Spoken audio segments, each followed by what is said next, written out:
Before we begin this journey into space and time, I would like to thank the Science Museum, which is one of my favorite places.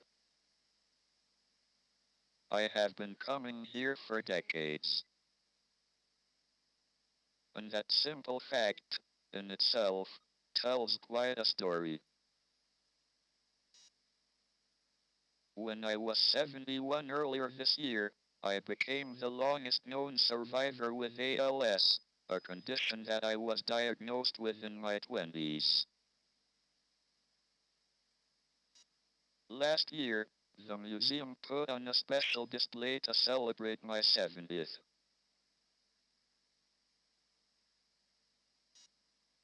It was a remarkable moment when I came to see it, and hundreds of people sang happy birthday to me. The museum put me in touch again with David Hockney. Hockney had drawn a portrait of me once before, in 1978, when he produced several line drawings. This time he produced an iPad portrait.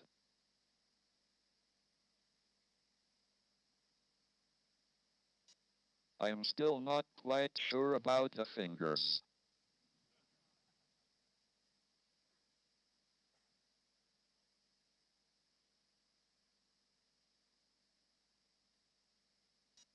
Throughout my life, I have had a gambling problem.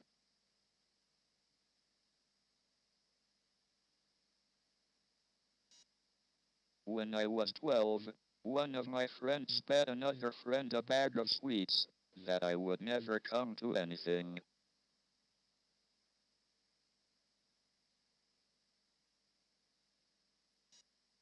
I don't know if this bet was ever settled, and if so, which way it was decided. I had 6 or 7 close friends, and we used to have long discussions and arguments about everything, from radio-controlled models to religion.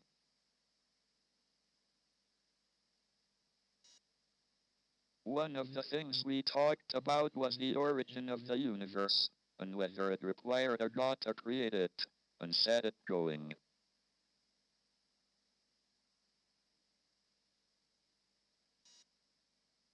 I had heard that light from distant galaxies was shifted towards the red end of the spectrum, and this was supposed to indicate that the universe was expanding.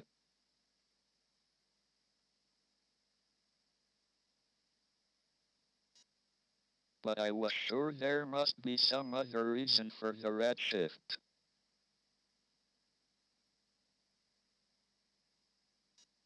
Maybe light got tired, and more red, on its way to us.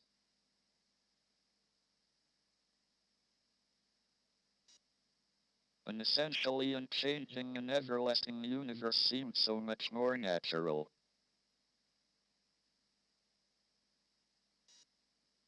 It was only after the discovery of the cosmic microwave background, about 2 years into my PhD research, that I realized I had been wrong. General relativity predicted that the universe should have a beginning. Up to 1970, my main research interest was in the Big Bang singularity of cosmology, rather than the singularities or black holes that Penrose had shown would occur in collapsing stars. My work on black holes began with the eureka moment, a few days after the birth of my daughter, Lucy. While getting into bed, I realized that I could apply to black holes the causal structure theory I had developed for singularity theorems. In particular, the area of the horizon, the boundary of the black hole, would always increase. When two black holes collide and merge, the area of the final black hole is greater than the sum of the areas of the original holes. This suggested that the area of a black hole was like what is called the entropy in thermodynamics. It would be a measure of how many states a black hole could have on the inside for the same appearance on the outside.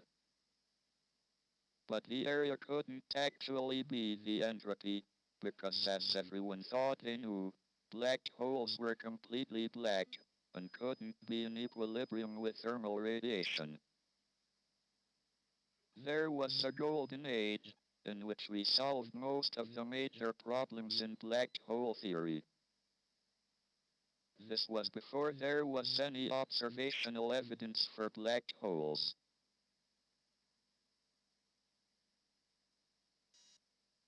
In fact, we were so successful with the classical general theory of relativity that I was at a bit of a loose end in 1973 after the publication with George Ellis of our book, The Large-Scale Structure of Spacetime. So the obvious next step would be to combine general relativity, the theory of the very large, with quantum theory, the theory of the very small. I had no background in quantum theory, and the singularity problem seemed too difficult for a frontal assault at that time.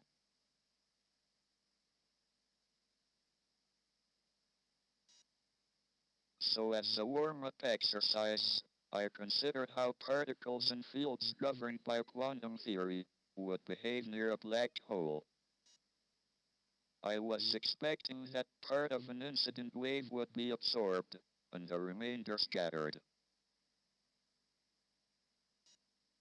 But to my great surprise, I found there seemed to be emission from the black hole. At first, I thought this must be a mistake in my calculation.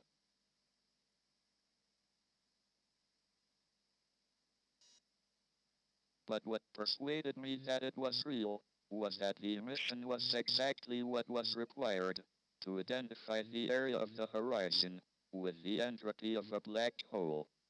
The radiation from a black hole will carry away energy, so the black hole will lose mass and shrink. Eventually, it seems the black hole will evaporate completely and disappear. This raised a problem that struck at the heart of physics.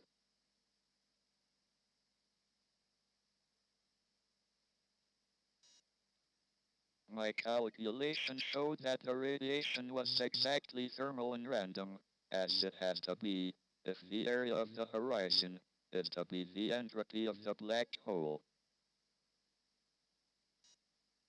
So how could the radiation left over carry all the information about what made the black hole? But if information is lost, this is incompatible with quantum mechanics. This paradox had been argued for 30 years, without much progress, which is what often happens in research.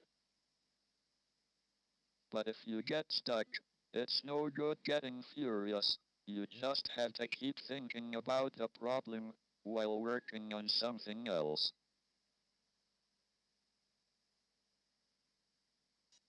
Eventually, I found what I think is its resolution.